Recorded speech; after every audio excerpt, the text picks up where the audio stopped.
It's Friday and it's time to cook for Shabbos. I started out making my apple kugel. My apple kugel is a little like an apple crumble with no bottom crust. It's meant to be served as a side dish together with the main course.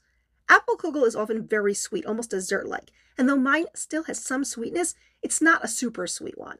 This is one of those recipes that I'm saving to share for my one-day cookbook.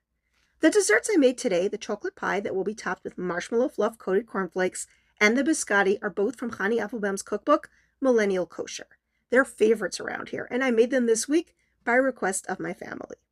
After putting in some broccoli to roast, I cooked some quinoa and then cut up red onion, sweet potato, and zucchini into cubes and roasted those too. Those were mixed with the quinoa, lots of chopped fresh herbs from my arrow garden, and a squeeze of lime for a delicious grain and veggie side. After pulling my baked schnitzel bites out of the oven and mixing up the quinoa, I moved on to deli roll.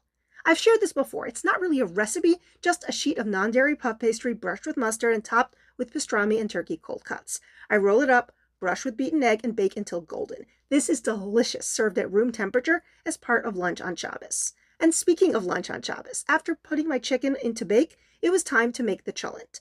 Unlike many people who make a larger cholent and serve it as the main dish for Shabbos lunch, I use a small 2-quart crock pot for my cholent since I serve lots of other food as well.